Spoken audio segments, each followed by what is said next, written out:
All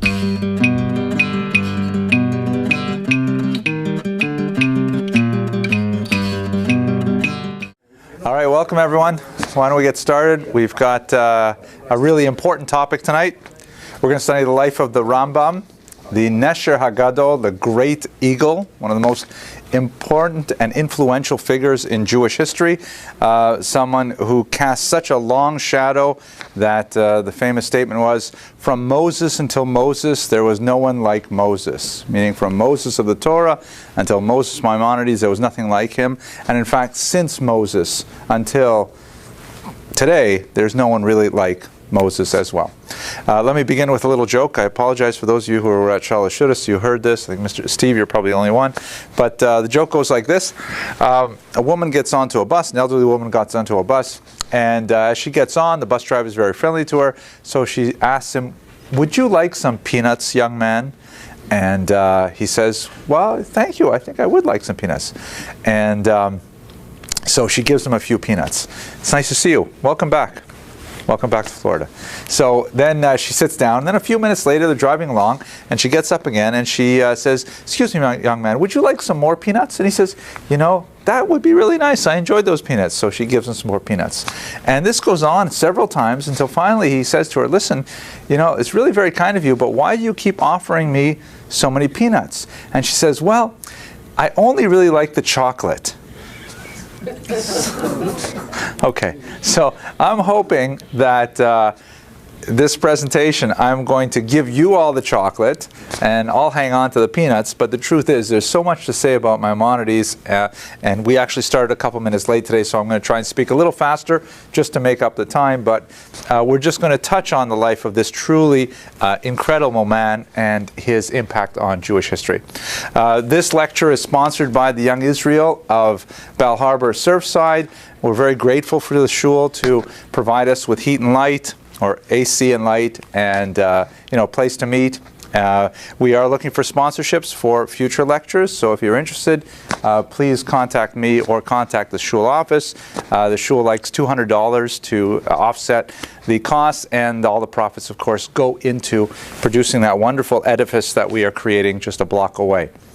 So, let's go straight to the material. Rabbi Moshe ben Maimon, the acronym of his name in Hebrew is, of course, RAMBAM, and that's how he is known to many of his students today.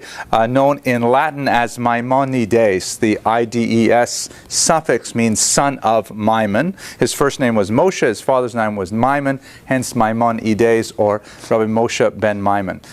His years are 1135 to 1204, born in Cordoba, Spain, and died in Fostat, Egypt. There's some debate over where exactly he is buried. His grave is usually associated with a place near Tiberia, Israel, where they have a special tomb, but the Jews of Cairo believe that he is in fact still buried there in Cairo in the courtyard of the yeshiva where he studied in a small suburb of that town. He was a physician, a philosopher, a popular leader with tremendous courage and conviction.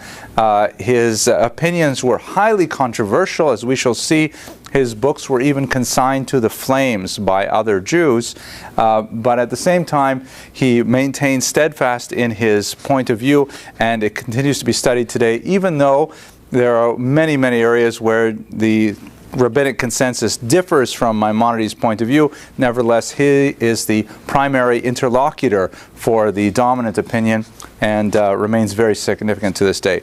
So what I'd like to do is talk a little bit about his life, and then I would like to talk about his literary works, and specifically the Jewish literary works, divide them into two basic categories, and that'll be it for the night.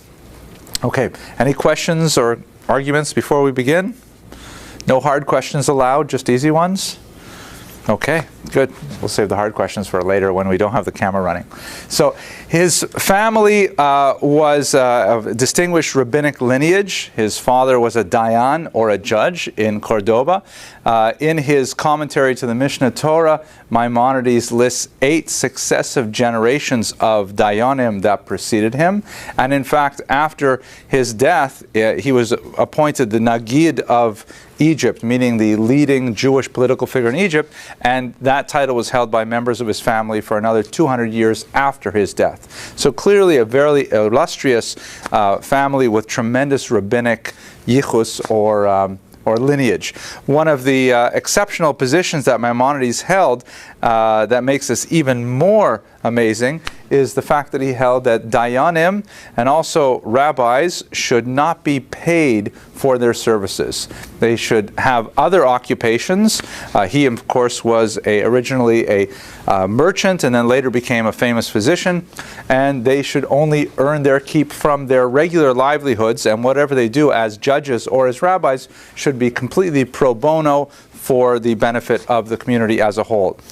This is probably one of the reasons why he was so controversial, especially among Ashkenazi rabbis who took a contrary position, believing that, in fact, rabbis should have a decent, livable salary, and that is a controversy that continues to this day. So he came from this long line of rabbis and of judges, and he never took a penny for his work as a judge in the Jewish community.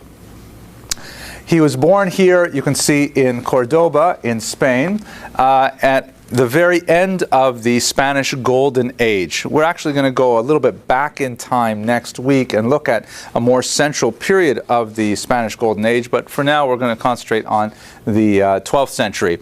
At the time, the Almohads took over Spain, as you can see, as well as a section of North Africa. The Almohads were known as the monotheists, and they were very strict interpreters of Sharia, meaning they believed that Muslim law should be interpreted with a minimum of divergence for variant opinions. In one area that affected the Jews in particular, the Almohads removed their dhimmi status, meaning Jews since the Pact of Umar in at least the 9th century, according to Muslim tradition perhaps even earlier than that, Jews and Christians were given special protected status, or dhimmi status.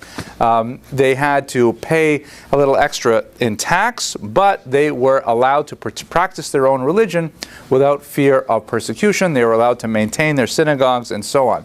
The Almohads removed this leniency for Christians and Jews, particularly in the tricultural state of Spain, where the conflict between Jews, Muslims, and Christians was perhaps the fiercest in all of Europe. And this meant that it became increasingly intolerable for the Maimonides family to remain in the Iberian Peninsula. So they departed from Cordoba and spent many years first in Fez, Morocco, where Maimonides simultaneously studied Jewish law in a yeshiva there, as well as medicine in the Al-Qayran University.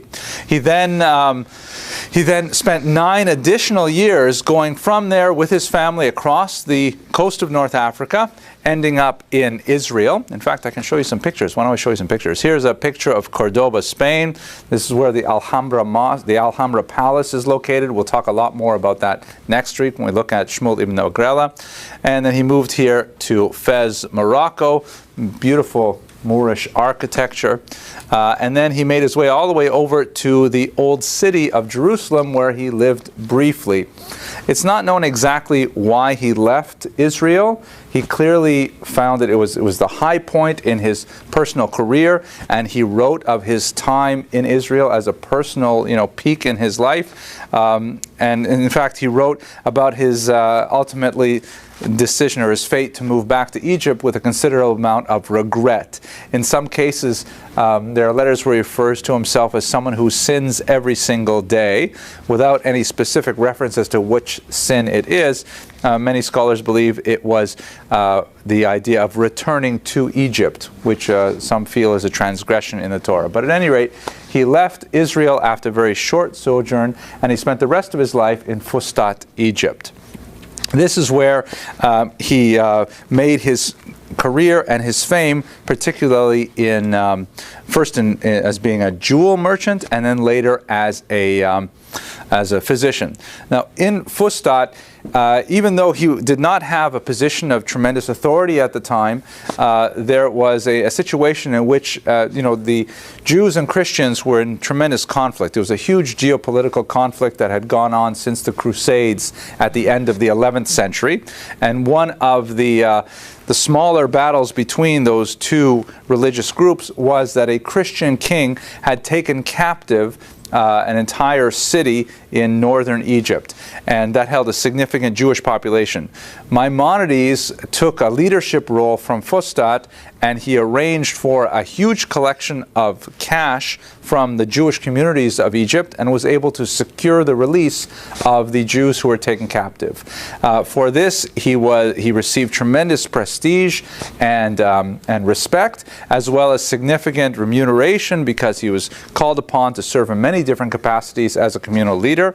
And ultimately, he chose to invest his funds in a gem business that his younger brother David would run.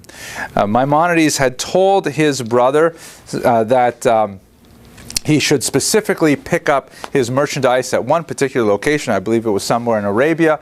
But when David went, so he gave him a huge pile of money to go and make this purchase, which he then would bring back, and of course they would live off that. As it happened, David traveled to this location, the name of which escapes me right now, and he found that the merchandise was not up to par, and so he elected to go on a much longer voyage to India, where rumor had it there was much more fine merchandise to be had. Unfortunately, his boat sank sometime in the year 1169 or 1170, and he never returned, and the family fortune was lost. This was a cause of tremendous grief to Maimonides. He describes how he fell into a deep depression for about a year. He was inconsolable because this younger brother was, he raised him on his knee, and he was his student as well. He left behind a wife and a young daughter. And Maimonides was quite crushed by it, and he describes still mourning for him even 9 years later. But at any rate, the reversal in family fortunes meant that he had to find a new career, and so he had been taking quite a bit of medical training in Fez and also in Cordoba before they even left. So he decided to turn his hand to medicine, and he turned out to be extremely successful at this, eventually becoming the court physician to the Grand Vizier, and ultimately to none other than Sultan Saladin himself. There are even some interesting sources that argue that Richard the Lionheart, the Crusader king, wanted to bring Maimonides into his own employ, but there's no real significant basis for that. There is an interesting citation that's bruited about that Maimonides even converted to Islam in the course of his wanderings before he became Nagid. I'm just walking back a little bit now chronologically. But there's a lot, I should just dispense with it right now. The consensus of scholarly opinion is that likely that it is not at all correct, because the Muslims of the medieval period were a little bit like the Mormons of the 20th century, baptizing dead Jews who were killed in the Holocaust in order that they should get posthumous life in the world to come. And so there was something of a tendency among some Muslim historians to posthumously grant conversion to famous non-Muslims in history, and Maimonides was principal among them. There are some scholars, though, who believe that, in fact, he did go through a pro forma conversion, perhaps in the context of the persecution of that era, but that conversion was nullified once he was able to reach safety. There's a lot of texts in Rambam's own writings, however, that indicates that he had significant sympathy for people who were forced to convert. He has a tremendous amount of space devoted in his writings to urging communities to be tolerant with those Jews who were forced into conversion, either to Christianity or to Islam, and saying that they should be accepted back without any kind of approbation. He also wrote that Jews should not live in places where forced conversion is likely to occur. So the preponderance of evidence indicates he probably never converted, but at any rate, he did certainly have a great amount of sympathy for those who did. Yes, please. You mentioned Saladin. So was Maimonides affected by the Crusades? Because he knew Richard the Lionheart.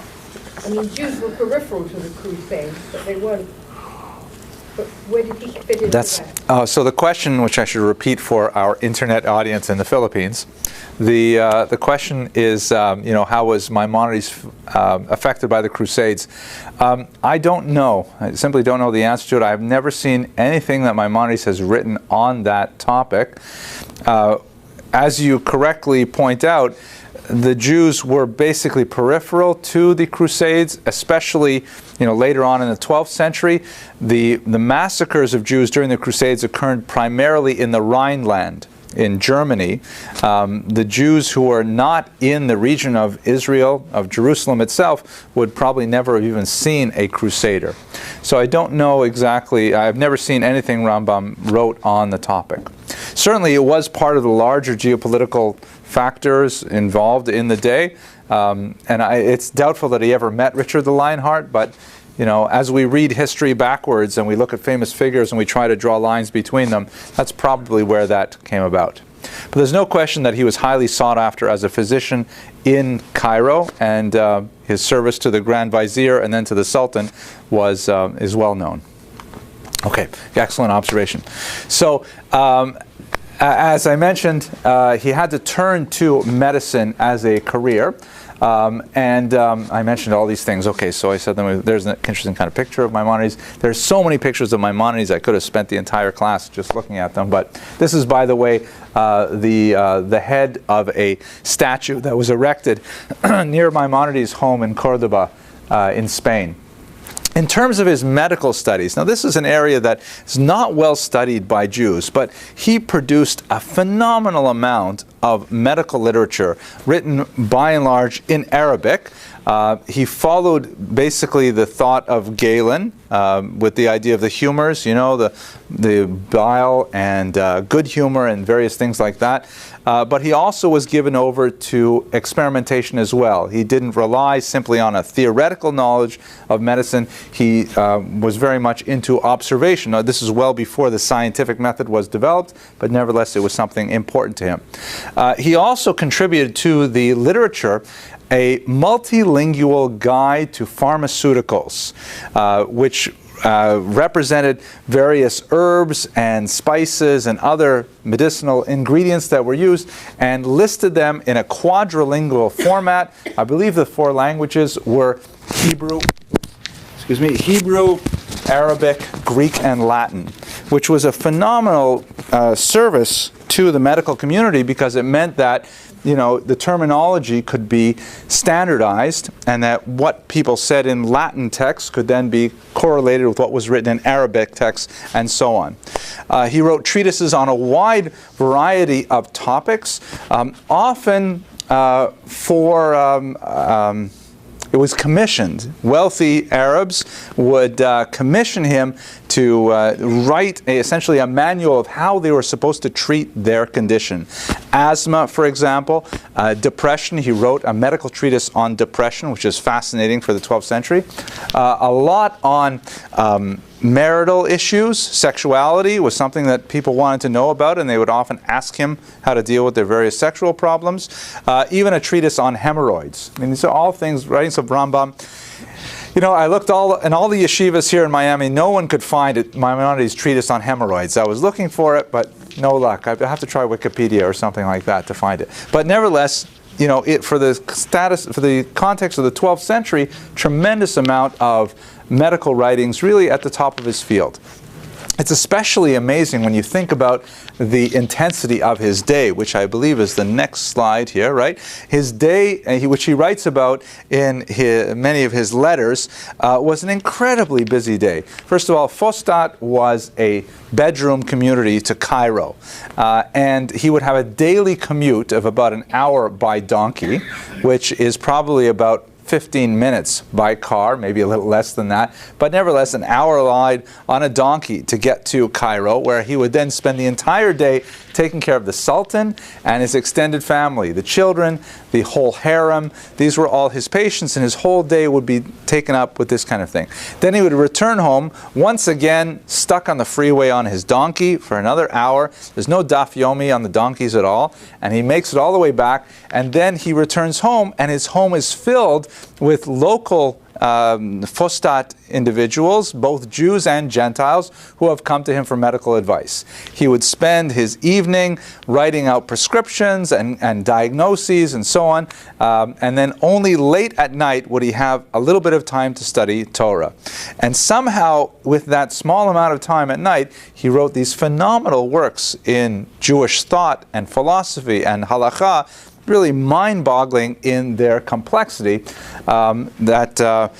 it's really hard to imagine how one person could have accomplished all of this in a single lifetime of only 69 years. On Shabbos, he spent the entire day giving people halakhic instruction in Jewish law. So he lived an incredibly busy life, and yet his work was phenomenally prolific at the same time. Okay, pause for questions or arguments. Discussions, debates. Did he ever sleep? Did he ever sleep? Good question. He wrote a lot about how to sleep. So perhaps he wrote that when he was insomniac. But no, the Rambam's concept of Jewish law was so all-encompassing that even sleep was included in it. I'll get to that when we talk about his literary oeuvre. Very significant material. So, oh, look at this right here. This is what. Oh, Ms. Abramson, please ask a good question. Not too hard. He had like family, like yes, he had a wife, and he had one surviving son named Avraham, who left a certain amount of writings as well. I do not believe he had other children. I think he had daughters that did not survive infancy, if I remember correctly, but I'm not positive about that. And of course, he was raising the widow and orphan daughter of his brother as well. So he had, several people in his household that he was responsible for. Okay, so what's perhaps most significant for us in trying to understand Maimonides is his Jewish works, his Jewish written works. This is, by the way, a manuscript copy found in the Geniza in the Maimonides' own handwriting.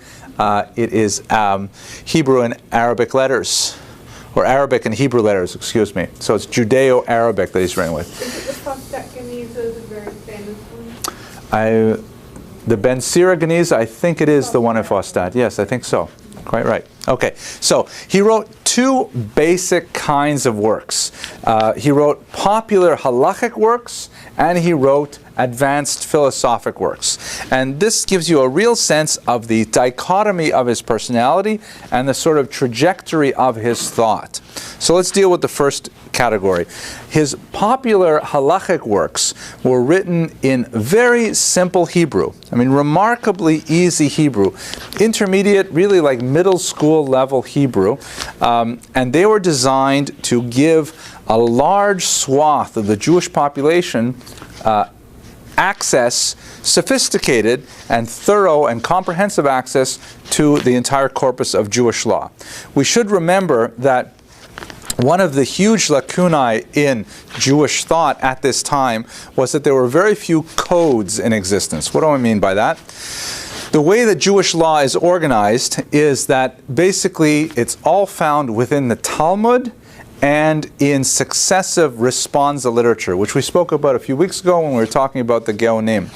The Talmud is not at all organized in a format that we would recognize in the modern world. Basically, the Talmud is like this long stream of consciousness document that has a logical flow to it, but the only way that you can look anything up in the Talmud is if you know the entire Talmud. There is no way to index it appropriately because it's even strange to talk about tangents in the Talmud, because all of the Talmud is one long tangent. I'm not exaggerating, because you may be studying, for example, the tractate Shabbat, which deals with the laws of the Sabbath, but it's very likely some crucial laws will be found in entirely different tractates that are not titled Tractate Shabbat. It's just the nature of the way that the Talmud organizes it itself. So one of the things that was really missing was a code that essentially took all of this information and organized it in a fashion that people could easily look up the halacha that they were supposed to find. Essentially, like modern books would have chapters and would have sections and would have, paragraphs that are all organized in a logical format. We spoke a little bit about Saadia's influence with the Mutazilite philosophy and methodology a few weeks ago, and the Rambam, although he disagreed with Saadia in many areas, he definitely liked that style of argumentation. So basically, what he did was, he wrote this amazing document called the Yad HaChazakah, the strong hand. The word hand, yad, in Hebrew means 14 because it has 14 books in it. And this was basically a massive code of Jewish law. It was not the first code to be written, but it was clearly the most comprehensive, the easiest to access, and a runaway popular bestseller on the 12th century, New York Times bestseller list. It was such a phenomenal work because it took the entire Talmud, all of the responsive literature written to that day, and put it together in such a way that anyone with very, very basic Hebrew suddenly had access to information that a rabbi of 80 years of study would have. It was a tremendous device. It was not unlike the kind of information revolution that we have today with, for example, smartphones, with access to Wikipedia. That's the kind of colossal achievement that Maimonides did in his Mishnah Torah. Naturally, it was very controversial because, if you'll recall, people were already upset with him because he said rabbis shouldn't take any money for their services. He essentially put them out of business by saying, what do you need a rabbi for? I have the Mishnah Torah. Is this going to come back on, Mr.? Yes. Oh, good. Thank you very much. So that means I'm talking too much. If the screensaver turns on, it means I'm talking too much. I have to definitely go to the next screen. The Mishnah Torah was very, very controversial, as we shall see shortly. He also wrote Sefer HaMitzvot, which was basically addressing the question of what are the mitzvot. I mean, a kind of you'd think it's a very basic question, right? Everybody talks about we have 613 mitzvot in the Torah, Taryag mitzvot, but no one ever counts them. No one ever says, well, what are they exactly? So the Rambam set out and combed through the entire Chumash, the 5 books of Moses, and he wrote down exactly what those 613 mitzvot were, and single-handedly created yet another industry of rabbinic scholarship as people disagree about number 247, saying, no, that's not a mitzvah, that's just a minhag, or number 362. That definitely includes 2 mitzvot. Why did you put it together? There's a whole discussion there. But still, these kinds of works, and I should mention also his first work, the commentary on the Mishnah, they represent an entire trend of his thought, saying that the Torah should not belong just to specialists. The Torah should not belong only to those people who have advanced training in the highly arcane Aramaic idiom of the Talmud. The Torah should be something that everyone with just the very basic literary skills should be able to access. Literacy skills, excuse me. So that was a phenomenal achievement in itself, and really he could have rested on his laurels having made this signal contribution to the Jewish people, but in fact that was only when he was starting out. The second major body of his written works, and I am excluding here his letters, of which there are hundreds and say a lot about his personality and his leadership style and so on, but now we're talking more about his formal treatises written for the Jewish world, were books that were written for an entirely different audience. Whereas the Mishnah Torah and the Sefer HaMitzvot were written for the common Jew, the books like Guide for the Perplexed, Mora Nevuchim, were designed specifically for the highly educated, highly sophisticated, but somewhat ambivalent Arabic-speaking Jew of his age. These are Jews who were, this is an era where Jews had tremendous access to all the corridors of learning. There was no real barrier set before them, no numerous clauses to keep them out of colleges and so on. So they were learning everything that they could, and they were learning the greatest works of Arabic philosophy at the time. And they were thinking to themselves, wait a minute, why be Jewish? Think about how Islam is an advance over Judaism.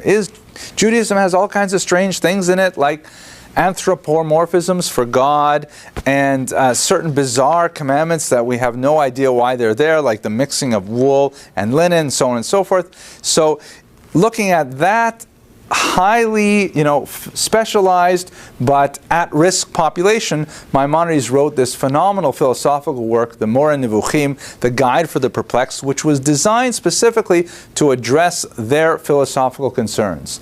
And unlike the Mishneh Torah, which showed his skill as an encyclopedist, giving him the ability to span the entire breadth of Jewish thought and put it down in very simple layman's terms, the Guide for the Perplexed was like a mountain climber. He rose to the heights of Jewish thought, engaging in very abstruse and complex philosophical debate to bring across the most sophisticated aspects of Judaism.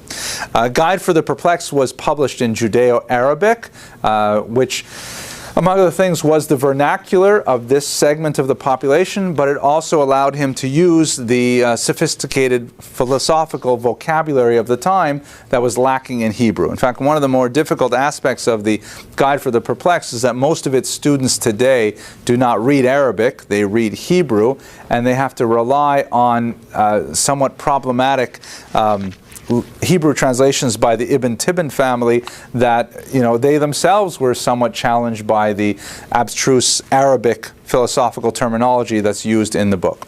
Nevertheless, it's a huge classic, and since in this book he really brought together a lot of Aristotelian thought with traditional Jewish theology, it had a huge influence later on Christian scholastic thought. St. Thomas Aquinas in particular quotes Maimonides at length with tremendous respect, just as Maimonides would quote Aristotle before him, calling him, for example, ha-philosoph, the philosopher.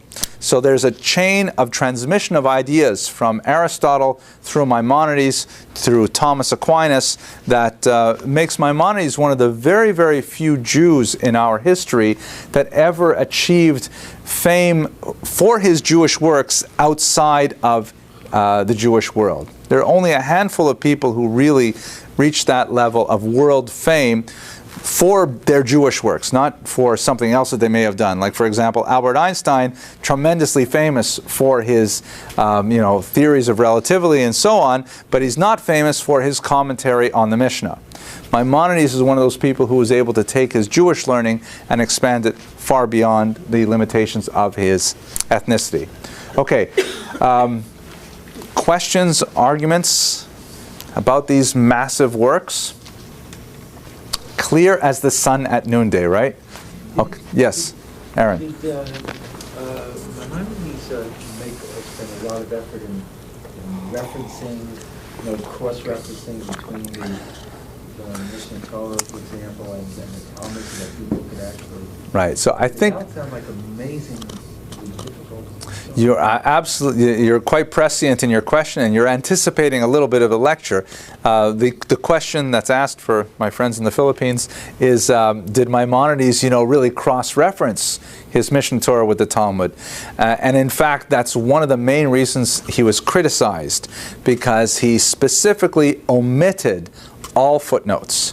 There's no question that he is clearly aware of all the debates in the Talmud, and his language is incredibly precise. Even though he uses very simple Hebrew, it's incredibly precise and demanding Hebrew, like a single vav or a hey can change the entire meaning, and you see why he chose certain phrases. He was criticized because no one could essentially verify his citations. Nobody could say, well, how do we know we should rely on you? The only way we'll know it is if we go and look in the Talmud and verify the trust but verify kind of approach to it.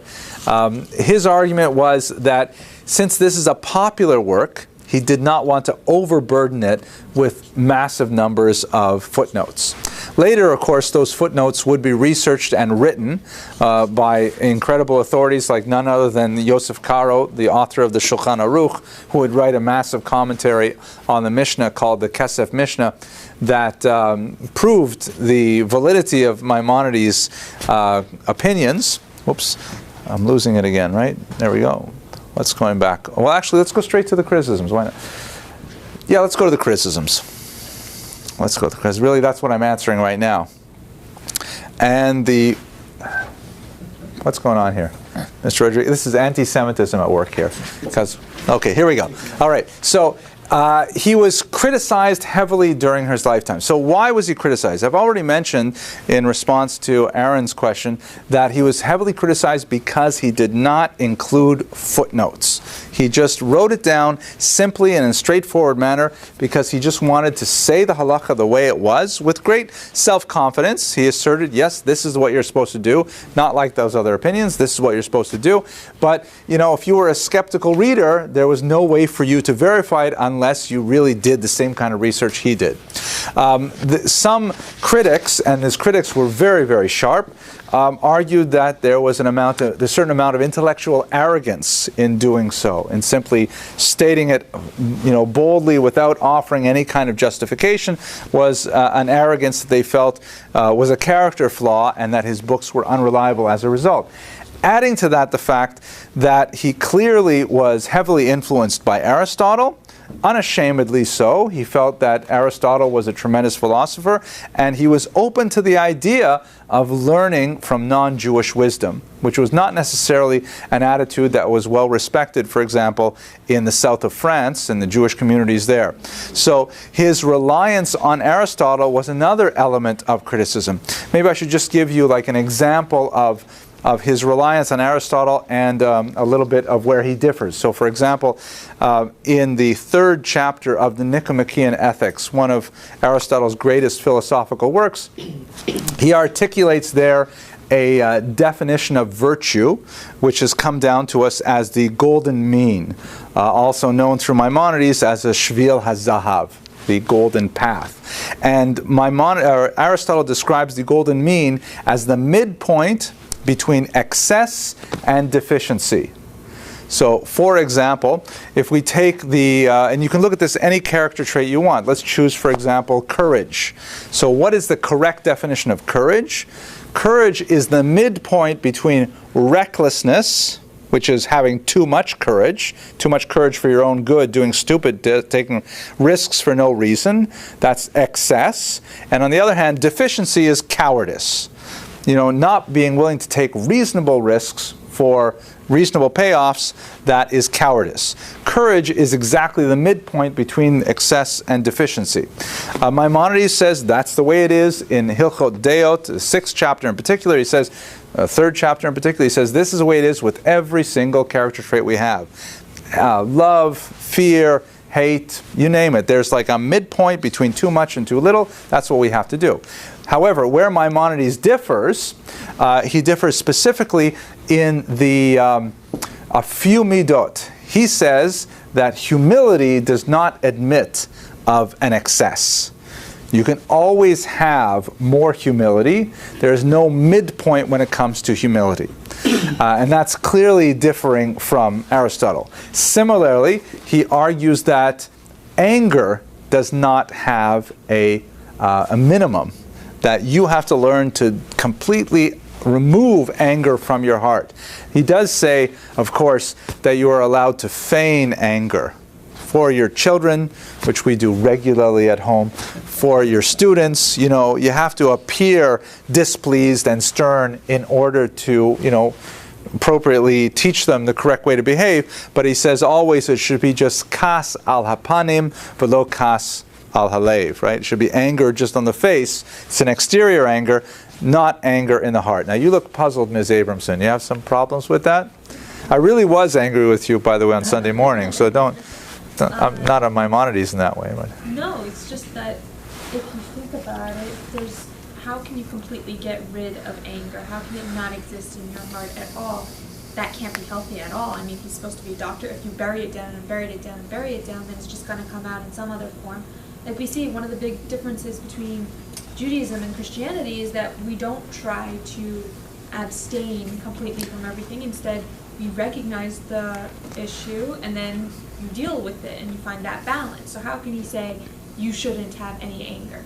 Okay, well that's a very well put question. You must and be very proud of that. I am somewhat proud of her. Yes, I'm like moderately proud, right? Somewhere between excess and deficiency proud, right? But he says, in fact, that anger does not admit of a minimum. Anger is something that is so corrosive. It's like saying you're allowed to drink a little poison. It's something that you have, it's an avoda. It is a task of character development that you have to learn to detach yourself from anger. How to do it? Look, we can study Hilchos Deis together, and we're going to have a look at it and see how he says it, but it's clearly a huge task. Okay, follow-up question, it better be short. Two things. First of all, does he mean more that you should strive to act like you have no anger? You can have and you can deal with it, but it shouldn't be as if like you're actually getting angry, like recognize it type of thing. No, it's the other way. What you're saying does fit with the author of the Sefer HaChinuch, the anonymous author. Some say is Rabbi David of Barcelona, that he says what you do on the outside affects your inside. But the Rambam says the opposite. He says you may, and in fact sometimes you must, pretend to be angry, but don't let it into your heart, because it'll just give you an ulcer. It's going to make you unhappy, and it's just internally corrosive. Okay, more later. Okay, did I see another hand? No? You know, I have to live with her in the same house, you know. Yes, right. God gets angry. Okay, so God is allowed to do, say, you know, li hanakama, vengeance is mine. Nobody else's, right? Hashem geut lavesh. Hashem can dress in ga'ava, in arrogance, but we can't. So just because certain attributes are given to Hashem ish milchama, that doesn't mean that we can do those things. Very, very astute observation. And in fact, it's quite apropos, because one of the other reasons that he was criticized is because of his take on allegory and anthropomorphisms. Oh, we are B'Tselem Elokim. We're supposed to be get angry. We are, okay, I give up. You're right. I don't know how to answer that. We are B'Tselem Elokim, but yeah, that's a good one. I'm not exactly sure how to deal with that one. That's a tough one. I mean, I can give you sources to back up my point of view, but I don't understand them now that you ask a question like that. No, come on, leave me alone, Lisa. Okay, give him the answer later. Let's get. This is supposed to be like an organized lecture where one person talks and everybody listens. Okay, right. So one of the arguments was that he, he dealt with allegory. Oh my gosh. This is a punishment. He dealt with allegory in a very difficult way because the Torah does speak extensively in allegorical terms. You know, the hand of God, the finger of God. The Talmud says that God wakes in the middle of the night. God experiences emotions and things like that. But Maimonides was, he tended to discount these allegories as much as possible because he was an incredible rationalist. This is one of the areas where he stands apart from the bulk of the rabbis of his era, the Rishonim. He was very much opposed to mystical readings of the text. This is frustrating me.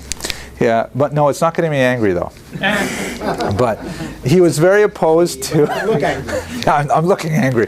Okay, this is getting out of hand. So he was opposed to any kind of supernatural interpretations of Judaism. He had a lot of problems dealing with, all these Talmudic passages in the Talmud speaking about demons and spells and all kinds of sort of magical things. He felt that they were all, complex rabbinic allegories, but they didn't actually mean straightforward meaning of reading the text. And in fact, it's a difficult position to hold, and he was going against the mainstream, to be sure. So, for example, in the Bible, there's a lot of these kind of supernatural stories. For example, the story of the witch of Endor, when King Shaul is concerned about what's going to happen in the upcoming battle with the Philistines. And so he goes to a witch, and she performs a seance and brings back the dead prophet Shmuel to tell Shaul what's going to happen. And then there's a whole story there where Shmuel wakes up and says, what are you bothering me for? And Shaul says, I want to know what's going to happen in the war tomorrow. He says, why ask me now? Tomorrow you can ask me face to face, which is a way of saying that you're going to die in the battle, which is of course what happened. So when you read that biblical passage in a straightforward way, it seems like, yeah, there was a seance and the prophet was brought back to life and so on. So Maimonides has a kind of complex and convoluted way to interpret it, saying that no, it was all smoke and mirrors, and that the witch had an accomplice who was pretending to be Shmuel and so on. Sometimes it's kind of stretched, but you get a sense of Maimonides' feeling that he really wanted to make everything as rational as possible. And so those areas, he came into conflict with a lot of the other rabbis, Rashi, for example, who was predeceased Maimonides, but of the same era, who felt that this mystical world of spirits and demons and things was in fact valid. Yes, please. He wrote a lot on Agadas, but he wanted to say that the Agadas were all, metaphors for complex philosophical truths. Same thing with the Midrashim. Yeah, he was brutal when it came to those kinds of things. Now, for these reasons, the lack of footnoting, which some interpreted as a kind of a scholarly arrogance, his reliance on Aristotle, a non-Jewish philosopher, his disparaging attitude towards the supernatural aspect of Judaism got him into a lot of trouble with the Ashkenazi rabbis of southern France in particular. And what they ended up doing was, seeing his popularity, the Jews went to the Dominican friars. The Dominicans were a fairly extreme group of monks in France at the time, and they complained that there's these books circulating among the Jews that are heretical in nature, that are portraying God in an inappropriate fashion and so on. Now the Dominicans, it's kind of a funny thing. Why are Jews going and complaining to the Dominicans? Unfortunately, this is the kind of thing that we have in Jewish history quite often, that when there is an internal Jewish fight, I'm sorry? He's allowed to do that. He's allowed to do what? I'm sorry. You can learn from everyone. Oh, you can learn from, okay, you want to say Aristotle. Fine, sure, but the citation is, Mikol malamdai hiskalti, from all my teachers I gained wisdom. But that's just not the way necessarily the Jewish world works. I mean, if I were to say, if Rabbi Grunstein were to get up and say, I learned Torah from Oprah Winfrey, I just don't know if the community would receive it as well as if he said, I learned it from... Yeah. Actually, he probably would. He could get away with that because he does special things with Torah. But let me stick to where I am right now anyways in the lecture. So, for these reasons, they went to the Dominicans. Why would they go to the Dominicans? It is an unfortunate reality that you can see it echoed in the halakhic literature, that when Jews are dissatisfied with a particular dispute, they will go to non-Jewish authorities hoping to leverage their support in the dispute. And it almost always ends up badly. Once you take it outside of the family and you start having the dispute in the street, it ends up awful. So they went to the Dominicans and they said, you guys are interested in us being good Jews, right? So there are these books by this guy named Moses something or other that are just corrupting our minds and doing things differently, and we really think that they don't belong in our bookshelves. So the Dominicans said, fine, let us help you out with that. And they collected up all the manuscripts of Maimonides they could find, and they burned them publicly in 1232. A very, very sad moment in Jewish history. And ironically, it would be repeated 10 years later, because once the Dominicans got a bit of a taste of burning heretical Jewish books, they expanded their options a little bit, and they burned about 12 wagonfuls of Talmuds, precious manuscripts. This is well before the era of printing, in the same spot in Paris as they had burned Maimonides. So it's a sad day when we start burning our own books eventually it will come back to haunt us. At that point, the dispute about Maimonides and his works reached a kind of a fever pitch, and so the great Rashba, a very important Jewish rabbi of the time, argued for a compromise in 1305, which was ultimately accepted. This is already a century after Maimonides himself is deceased, and the compromise indicated that nobody could study books like the Moreh Nevuchim until they were at least 25 years old. And they set up certain parameters. These books are kosher, these books are definitely valuable, but they should not be studied except by people who had certain level of training. By 25, you would think a person had sufficient literacy and training and so on. And that ultimately kind of was a flag of truce between the anti-Maimonidean camp and the Maimonidean camp, and preserved Maimonides' writings to this day. Yes, Fred? Is it felt that the remaining writings are legitimate? So that's an excellent question. Are the remaining writings legitimate? So legitimate is a tough word to really evaluate in this case. Authoritative is also another difficult one. I'll put it like this. There's no question that Maimonides' contribution is respected even by his detractors. And in fact, I would say that there are no serious detractors from Maimonides today. However, that does not mean that his opinion is considered the definitive one, especially in practical halachic matters. For example, he wrote this great code, the Mishnah Torah, in the 12th century. It was 300 years later, 400 years later, that the great Yosef Karo wrote his code, the Shulchan Aruch, which is really the definitive code for today. Now, when Rav Yosef Karo wrote his code, he basically took together three rabbinic opinions, that of Rav Alfas, the Rambam, and the Tur. There are three very important codes that were written, and if there was dispute between the three of them, he would go with the majority. The majority often did not agree with Maimonides. So that meant that the code of law that is considered definitive for Jews today, just off the top of my head, I would guess maybe 5 to 10% of issues, it disagrees with Maimonides. In 90 to 95% of issues, it agrees with Maimonides because they're all uniform on a topic. But there's a significant number of things that Maimonides says we should do it this way, and yet the accepted custom is to do it another way. So because in the Jewish tradition we highly value, sincere, rejected opinions, that's something that's really ingrained right from the Mishnah with Hillel and Shammai all the way through our tradition.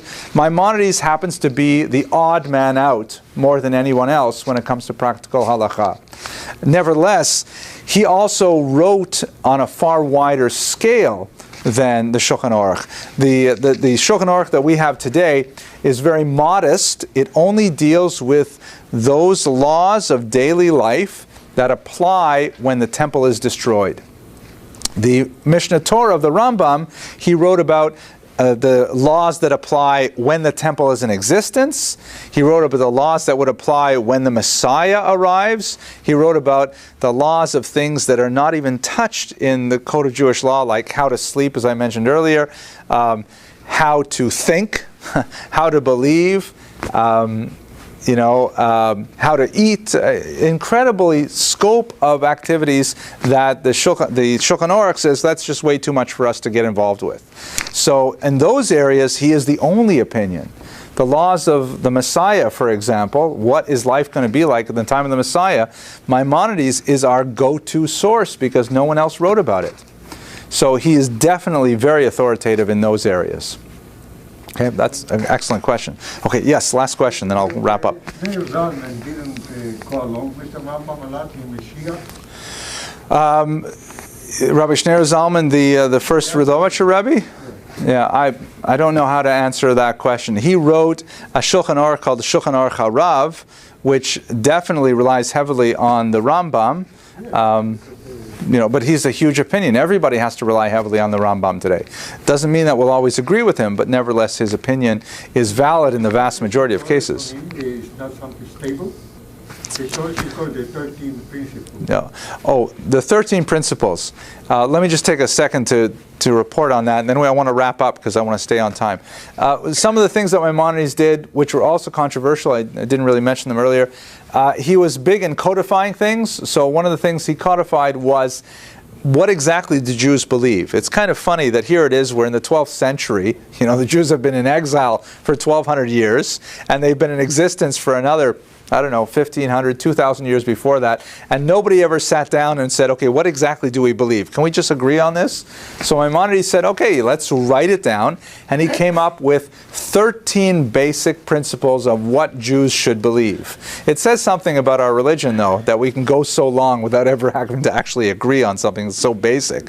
But he wrote 13 basic principles that say things like, yeah, God exists, God is one, God is non-corporeal, we're waiting for a Jewish Messiah, he hasn't come yet. Don't confuse us with that other religion. You know, there is life after death, things like that, saying that the Torah is valid. These are the basics of Jewish belief that he codified. And of course, once you put it out there, saying these are our 13 core beliefs, then you'll have 1,000 people who will disagree with you. And so he was also criticized very heavily for even daring to suggest that these are our beliefs held in common. Okay, so let me wrap it up by talking a little bit about his legacy. This is his grave in Tiberia, although as I mentioned at the beginning of this lecture, the Cairoese Jews would disagree with that. His legacy is absolutely phenomenal. He literally started the entire industry of codes in the way that we understand it today by taking a very bold intellectual leap and saying we can reorganize the Talmud. You know, for example, the way he referred to the Mishnah Torah, this was also a criticism. He said, listen, you know, all you really need to be a good Jew is your Chumash, right, the first 5 books of Moses, and my book, the Mishnah Torah, the repetition of the Torah. That's really all you need to be a good Jew. And that was a very bold intellectual statement, but by and large, it's got a lot of truth to it as well, even though we differ in how to interpret it. He worked as an indefatigable, is that a real word? Indefatigable. Indefatigable. Thank you for saying that correctly. I should give you the microphone. Tireless worker for Jewish causes. We only very briefly touched on this in the lecture. And he also created tremendous philosophical works. And on the side, he was an extremely successful physician with a very lucrative practice and a good publication record. So Maimonides was really one of those towering figures in Jewish history, but I strongly urge you to encounter his writings for yourself because they really are quite brilliant. They are available in English translation if you find the Judeo-Arabic or the Hebrew challenging. And once again, I want to thank you very much for your endurance and your attention tonight, and I look forward to speaking with you next week. Thank you. Okay.